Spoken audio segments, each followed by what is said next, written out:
Hello મિત્રો, હું છું પ્રવીણ અને કમ્પ્યુટર બેઝિક ઝોનમાં તમારું સ્વાગત છે. તો મિત્રો, આજે આપણે જોઈશું કમ્પ્યુટરની ચોથી પેઢી અને પાંચમી પેઢી. તો ઝડપથી વિડીયો સ્ટાર્ટ કરીએ.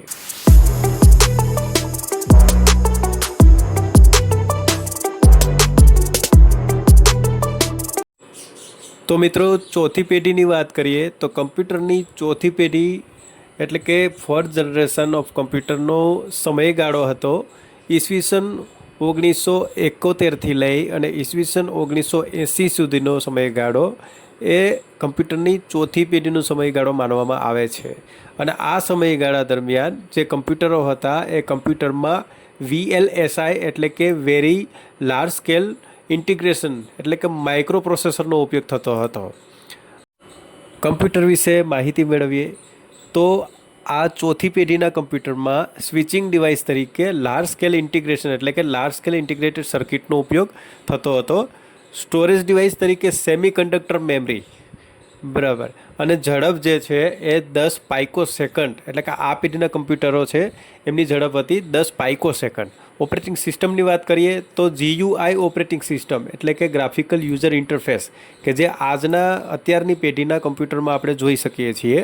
તો મલ્ટી પ્રોસેસિંગ OSનો ઉપયોગ થતો હતો. ત્યાર પછી કમ્પ્યુટરની લેંગ્વેજની વાત કરીએ તો હાઈ લેવલ લેંગ્વેજ એટલે કે અડા, પાસ્કલ, કોબલ 74, ફોર્ટ્રન. અને કમ્પ્યુટરના ઉદાહરણની વાત કરીએ કે ચોથી પેઢીના જે કમ્પ્યુટરો હતા તો Intel 4004 chip computer, IBM PC, Apple II. આ કમ્પ્યુટરો જે છે એ ચોથી પેઢીના કમ્પ્યુટર હતા. ચોથી પેઢીના કમ્પ્યુટરની વિશિષ્ટતાની વાત કરીએ તો વિશિષ્ટતામાં આ કમ્પ્યુટરો કદમાં નાના હતા અને ટેબલ પર મૂકી શકાય તેટલા નાના હતા કે જેને અત્યારે આપણે પર્સનલ કમ્પ્યુટર કહીએ છીએ કે જેમાં મોનિટર ડેસ્કટોપ નાનું દેખાય છે. એ નાના કદના કમ્પ્યુટરો હતા. વજનમાં ખૂબ હળવા હતા. ખૂબ ઓછી ઉર્જા વપરાશના હિસાબે હીટ પણ ખૂબ ઓછી ઉત્પન્ન થતી. વધુ ભરોસેમંદ, ઓછી કિંમતવાળા કે જે ખૂબ ખર્ચાળું નહોતા.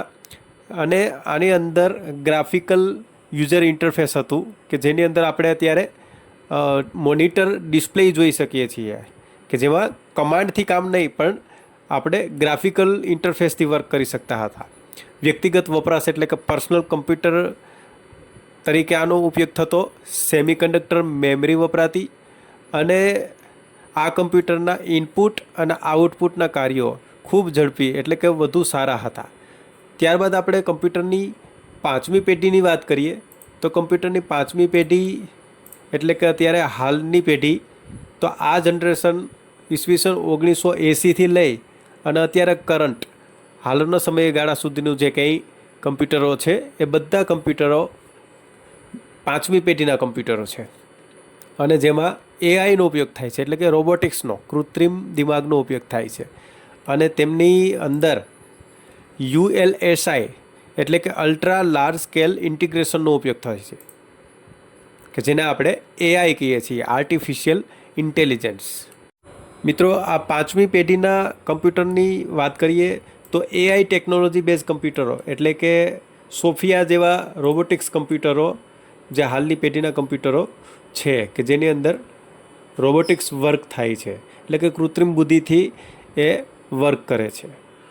અને આ કમ્પ્યુટરમાં મુખ્ય લાક્ષણિકતાની વાત કરીએ તો ખૂબ જ શક્તિશાળી ડેસ્કટોપ, સંગ્રહ કરવાની વિવિધ રચનાઓ, નોટબુક કમ્પ્યુટર જેમ કે ઓપ્ટિકલ સોફ્ટવેર ટેકનોલોજી અને આર્ટિફિશિયલ ઇન્ટેલિજન્સ જેનો સમાવેશ આ પાંચમી પેઢીના કમ્પ્યુટરોમાં થાય છે.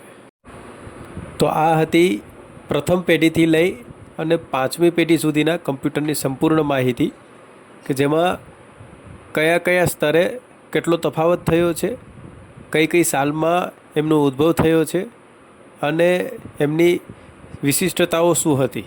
તો આ સંપૂર્ણ માહિતી આપણે પ્રથમ પેઢીના કમ્પ્યુટરથી લઈ અને પાંચમી પેઢી સુધીના કમ્પ્યુટરમાં જોઈ છે.